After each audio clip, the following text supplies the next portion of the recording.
I get it, but let it go. Let it go. Set yourself free.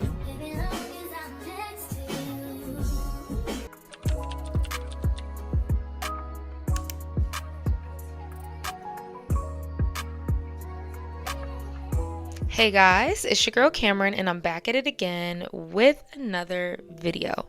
And today we are going to be talking about nostalgia baiting content. As the years have gone by, I've noticed, and I know you have too, that there's been an increasing push from Hollywood in producing nostalgic movies, music, shows, fashion. Whether this is in the form of remakes, nostalgia bait is almost unescapable. I mean, I think we're the closest we've ever been to creating a time machine. We have these movies, we have music, we have the fashion and TV simulating that of sorts. And no, we're not sourcing the original material.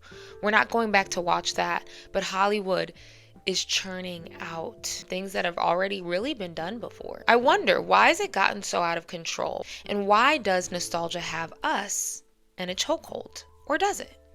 Let's talk about it. Like, comment down below. What do you guys think of the push of nostalgic content in media, the remakes, the samples in music? None of this stuff is new, but I would argue that I'm seeing it more consistently. And hit that subscribe button if you'd like to see more commentary content just like this one.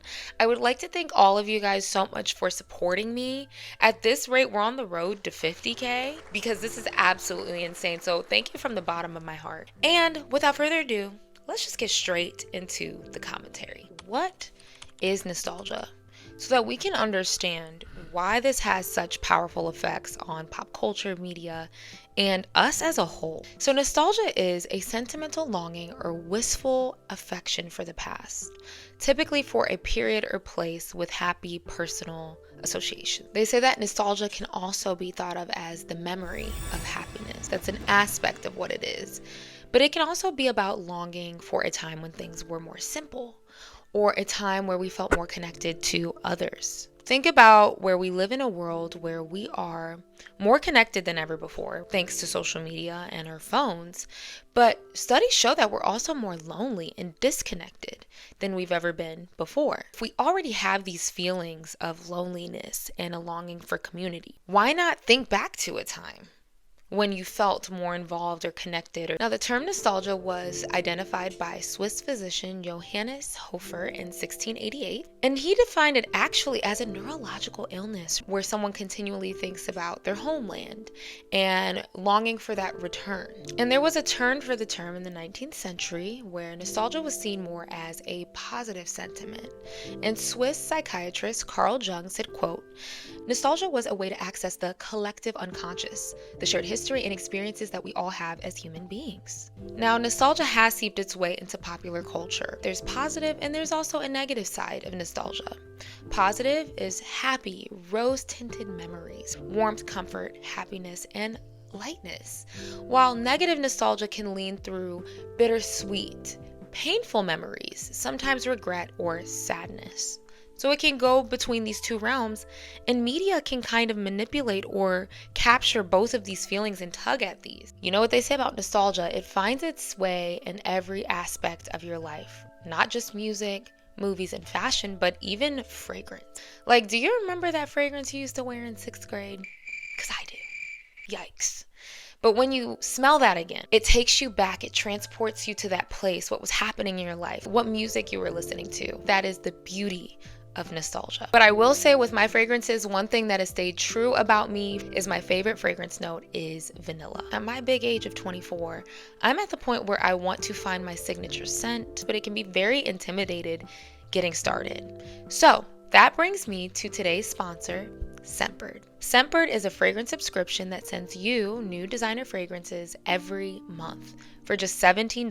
Scentbird hosts over 700 perfumes and colognes, as well as unisex options, carrying brands like Gucci, Prada, Versace, as well as indie labels. Now, with each fragrance, you'll get a 30-day supply. This way you can try out your fragrance before committing to a full-size bottle, because we all know that it can cost anywhere from $150 all the way to $500 to buy a bottle of perfume, and that's a hefty investment. With Scentbird, you don't have to get married to the fragrance right away, but you can date it. You can try others and discover more about your fragrance faves and your preferences. This month, Scentbird sent me Ari by Ariana Grande, Amber Vanilla by The Seven Virtues, Milk by Commodity, and Fragrance Number 3 by Dead Cool. If you watch this channel, you know me. I love me some Ariana Grande, and I also really like her perfumes. And I had yet to try out Ari by Ariana Grande. I really enjoyed this one. This fragrance was luscious and feminine with notes like crispy pear, pink grapefruit, juicy raspberry, rosebuds, and vanilla orchid. Y'all know I love a good vanilla moment. I felt like it was perfect for a date night or going out with the girls. My absolute favorite was Amber Vanilla by The Seven Virtues with notes of amber, pink carnation, vanilla, and skin musks. This fragrance just felt like a warm hug. It stayed all day, and obviously I could touch up and spray myself, a little extra. They also sent me Milk by Commodity. My sister has been telling me for so long, you need to try this one. She swears by it. So Scentbird was the perfect opportunity to do that. This scent felt very grounded and soft at the same time. Lastly, they also sent me Fragrance Number 3 by Dead Cool. This one had a bit of a spice, a kick to it. It was lively but dense, so different than anything I've ever tried. And Scentbird was the perfect opportunity to try it. So if you want to try any of these fragrances or pick from their selection on the website, you can use my code Cameron to get 55% off your first month subscription at Scentbird, and it's just only a little over $7 a month, available in the US and in Canada. Again, use my code Cameron for 55% off your first month subscription with Scentbird. Without further ado, let's just get right back into the video. Nostalgia can even be further broken down into subcategories, right? Personal, social, and cultural nostalgia. Personal nostalgia would be memories specific to people or an event from your own life. While, let's say, social nostalgia is memories when a person felt more connected to others and community. And then lastly, cultural nostalgia is connected to memories where one felt connected to their culture and aspects / inner workings of it. So that's where our fashion can come in, our music can come into play based off of genre, categories, etc. And I think that this one is also used heavily in producing nostalgic content. Hollywood in more recent years is tugging and aiming to capture these feelings from their audience. Maybe the film isn't even that good, right? But it evokes this nostalgic feeling that makes people feel good. Nostalgic content's presence can be strong without it even trying. Feelings of nostalgia can push the film into conversations, sales, and flow people through the theaters without even having to try. Nostalgia baiting is a term that I'm probably going to use a lot in this video. And I define that when Hollywood feeds off of our desire for simpler times, and they produce content that they believe is a surefire way to make profit. Profiting not only off of what is perceived to be our feelings, right, and the longing of the past, but to benefit off of previous successes, box office successes, songs that were very successful. And the positive effects of nostalgia include a boost of mood. It can increase your self-esteem. It can help people cope with difficulties and life transition. It can provide a sense of community and social support. Becoming an adult, you realize you don't have those rose-tinted glasses on. You realize the world is a tougher place. So you start to tap in to cope with this reality. The world was more simple, right? Especially if you grew up in a time where, we didn't have iPhones or iPods and you had to go outside and play. Like everything was legitimately more simple. So why is it that generationally we seem more nostalgic than ever? When we think of the undeniable uptick in nostalgic content, as someone who has come of age and is an adult in this day and age, there was COVID, which changed the way we lived life completely. It caused the world to stop. There was a rise of social issues coming back up to surface, ones that always existed, but the world seemingly remembered at this time. Global warming, right, becoming more of a threat. The rising tensions of the US government, political division, and rights being at risk. We're not as far as we thought. I never thought that, but as society thought we were. And a lot of us are feeling the effects of all of these changes, especially over the past 4 years. And as mentioned before, nostalgia can help us cope temporarily. With everything I said, it's like, why wouldn't Hollywood kind of prey off of that? It could be a positive thing. It's not always negative, but it's lucrative. Why wouldn't it be? But we also know that nostalgia can live in negative spaces for some, especially in our media. Joshua Fields Milburn says that nostalgia can tell us half-truths. While historian Stephanie Kuntz in 2013 said, quote, "The past wasn't often such a happy place for some groups in society, particularly those facing marginalization." So for many, the past may not be a comforting place to take shelter. And this can also affect the reception of nostalgic media with certain audiences versus another. Like, let's think about the trauma content that a lot of us talk about. A lot of Black people we discuss. We're tired of seeing remakes of showing us in a light where, we went through all of this trauma, which is very real. But it seems like Hollywood likes to live in this space. And even till this day, a lot of Black people have expressed wanting to see more positive representations of us in media and happy stories. I also know for me, watching older movies like, let's say, Gone with the Wind, or seeing old movies from the 30s and 40s, a lot of people find that nostalgic, which may be very valid, but for me, looking back at it, I can't help but to think of it in a different light. Let's talk about why Hollywood is on a nostalgic trip. So from vintage tech like record players, VHSs, Polaroid cameras, cassettes, they're all seeing an increase in sales and pricing. And mainstream media is revisiting movies and series of the past at an alarming rate. Also, music is being sampled like it's nobody's business. It's actually kind of insane. The uptick in nostalgic content is so obvious, and we are in a time machine. At least, it's the closest we have to one. We see that less and less creatives are being given opportunities on a mainstream level to present original content and are having less creative power on the main stage. It's obvious that cultural innovation is in a stagnation. Executives and businessmen who are running the checks are having more of a say in what's being produced and who's getting what budget.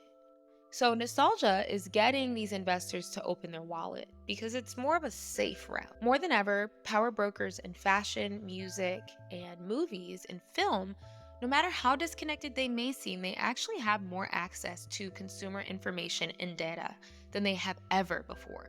So maybe they know us better than we know ourselves. I mean, think about how they get their info. Like, we just surf the internet and you think of something and it's being advertised to you. With an economy like today and the uncertainty of return of investment, it's seemingly less risky for these companies to invest in films, music, and TV that have already done well or have proven success, right? There's already a market of people who might be tuned in just because of, or off of the strength alone, that people enjoyed a previous film. This has never been more relevant before. Issa Rae actually did an interview and talked explicitly about how creativity is lacking and how these businessmen and executives don't have it. They're lost, they're scared. She said, quote, "I've never seen Hollywood this scared and clueless and at the mercy of Wall Street," Rae said. She continued saying, quote, "I'm sorry, but there aren't a lot of smart executives and a lot of them have aged out and are holding onto their positions and refusing to let young blood." And she kept snapping. She kept going. She said, now these conglomerate leaders are also making the decisions about Hollywood. She said, y'all aren't creative people. Stick to the money. So she's essentially saying that whether that's filmmakers, writers, actors, actresses, they're less willing to take a risk. So what is there? The world of remakes. It's lazy, it's easy. You've already been built a blueprint. And we've really been working our way up to this. Actually, 8 of the top 10 highest grossing movies in 2015 were prequels or sequels or something of that nature, said Sarah Owen. She's a trend forecaster from Soon Future Studies. It's like we're on this never-ending playlist, right? The same song, doing the same dance, until we get tired, if we ever truly do. In the future, are we even going to have any movies to remake? Think about it. From this time frame to remake that are going to be iconic enough, or is everything now just going to be remakes? You can't keep remaking a remake. Tell that to Freaky Friday. Tell that to all these other films who keep remaking remakes. But anyways, I'm getting on them. Let's not be fooled. There are some very good remakes. Parent Trap. That was also a remake. Excellent, excellent, excellent. Like, I think the Parent Trap with Lindsay Lohan may be more iconic than the original film. And they've become classics in their own right. Also, a marketing scheme and a very nice, warm, fuzzy way to package it is that having these remakes bridges the gap between generations. It's easier to connect with things when they take place in your world, right? So I get that. But more and more, the remakes and the inspiration of them have been less of simply like copying a trope. Think of how Romeo and Juliet, which was initially a play, the trope was remixed, reinvented, and then you get movies like West Side Story, but still had their own original twist, right? Or let's say the general structure of like a rom-com. No, no, no, no, no. We're making direct movies or attempting to expand on a story that doesn't need any more expanding. Let's talk about it. I'm going to get into examples and a list of nostalgic content over the years that have been remade, remixed, bopped it, twisted, flopped. Like, comment down below if you're tired too. Let's get into this list of movies. We're going to be sitting here all day, so I suggest you get a snack. You kick your feet up, glass of wine even. You're going to need it. In movies and TV, we have prequels, sequels, remakes. We got people on Twitter fan casting remakes before they can ever be discussed. Y'all are encouraging this. So in movie, the saga of the Willy Wonka Chocolate Factory, it was an adaptation of the book, 1964 book. The first film, 1971, a classic. They came out with Charlie Chocolate and the Factory, whatever the heck I just said, remake in 2005 with Johnny Depp. That was also pretty good. I still think the first one, I don't know. Comment down below, what do you think?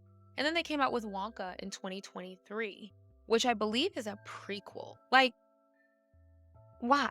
Based off of that film, you got people wanting to do a little, the Willy Wonka's chocolate experience, remember?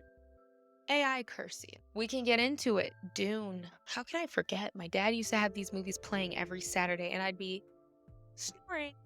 Never was a Dune fan, but I believe the first movie came out in 1984. Then they also came out with a Dune Part 1 in 2021, as well as a Dune Part 2 in 2024. And I'm not even going to mention the TV series, because we'll be here all day. Some people have expressed that being a very good remake. I'm not saying that it's not, but this goes towards my point. We got Star Trek. My dad was also a Star Trek kind of guy, so I grew up watching it. So you have the movie, I believe, from 1979. You have one from 1982, 1984, 1986, 1989, 1991. You have Next Generation films from 1994, one from 1996, 1998, 19... Then you had the Star Trek series that they ended up revitalizing in the 21st century with Chris Pine, some other folks, 2009, 2013, and 2016. Now, I will say with some of these fantasy and sci-fi films, that modern remakes can be done better justice with VFX and FX. So I understand directors, animators, etc., wanting to reimagine these because we can make it look so much more realistic. Obviously, West Side Story had a remake. 1961 was the original. And then they did a remake in 2021, which was nice, but the first remake was decent. It wasn't bad, but why? We know that The Color Purple was remade. The original film was in 1985. They did a remake in 2023, which actually I don't believe performed as well in the box office as they anticipated, even with their all-star cast. And let's get into some remakes going from then to now. We have Freaky Friday, which was originally in 1977. There was a Freaky Friday remake in 1995. Remake in 2003, this is the one with Lindsay Lohan. There was a Freaky Friday 2018 on Disney Channel. I wasn't there. And there's a Freaky Friday 2 coming out to be announced. We know that Mean Girls the musical came out this year, right? And we all know that there was the original film in 2004, and they also made a Mean Girls 2 in 2011, which flopped. Charlie's Angels, right, was a TV show turned into a movie. Cameron Diaz, right, 2000. Then there was a Charlie's Angels Full Throttle in 2003, and then there was the failed flop film Charlie's Angels in 2019. I think the genre that has it the worst and that absolutely plays the nostalgic content in remakes are horror films. I am a horror movie buff. Love them. The remakes, it's so ridiculous. It is so ridiculous. Don't even get me started on the Scream franchise. Okay? Don't even get me started on the Halloween franchise. Next. And now we know that with the live action uptick, more of an excuse to remix these movies. Remakes from Alice in the Looking Glass to The Little Mermaid to Aladdin to Beauty and the Beast, Mulan, Snow White. People keep talking about they want a Princess and the Frog remake. For what? I am not a proponent for that. I do not want to see slimy frogs in live action for three-fourths of the movie. I'm good. Now, a cartoon TV show, I'm down. But y'all are feeding into it. We don't need it. With TV shows, even, I'm going to use this one main example to get my point across. The Pretty Little Liars series and franchise, okay? They had the original show, Pretty Little Liars, right? They came out with Ravenswood. They came out with The Perfectionist. And then they came out with the diabolical, disrespectful mess of a show. Pretty Little Liars Original Sin. Horrible. And now they're coming out with another one this summer, Pretty Little Liars Summer School. I know it was a successful show, guys. I get it, but let it go. Let it go. Set yourself free. And that's not to say that none of these never get it right. That's not to say that. Actually, comment down below some remakes, some movie remakes that you think that they did justice. Now, we're going to get to the music category. Sampling has been an issue in recent years. Sampling is not bad, by the way. Music is built off of sampling. Art, actually, in general, is built off of inspiration. But with music, producers are flipping samples, and there's really not much being done to twist it, make it different, fresh, or add a different flair. And a lot of these songs are becoming successful nearly off of the popular sample alone. Or our world's being shattered, right? Because we're young. There's some songs we didn't even realize was a sample. And then you're like, oh, I thought this was original. And then you're kind of sad because you're like, oh, they just kind of bit off of somebody else. And you didn't even know it this whole time. And I'm not saying these songs are bad, but it's notable. For Me by Don Toliver. Not a fan of that one, but we all know the original song was such a classic. And they basically kind of bit off of it completely. Just made it like a new kind of poppy beat that's just falls flat for me. Players by Coi Leray, that's a sample. Everybody, Nicki Minaj sample. Big Energy by Lotto is a sample of a sample. Mariah Carey's song, Fantasy, was a sample as well. Again, sampling's not always bad. We have Fast Car by Luke Combs, which is a complete cover. I think he did a great job. But some people were surprised to find out that that was not even his song to begin with. Yes and by Ariana Grande samples Vogue by Madonna. I like the song, but I even said in my reaction, I was a bit disappointed that for her new era, I wanted to get some original content from her. And I felt like that was a little too close to something else. It just wasn't as exciting. Wild Side by Normani was an interpolation of Aaliyah, One in a Million. First Class, Jack Harlow, Glamorous, Fergie, right? Undecided by Chris Brown is actually a sample with I Love Your Smile. I'm Good, BB Rexa.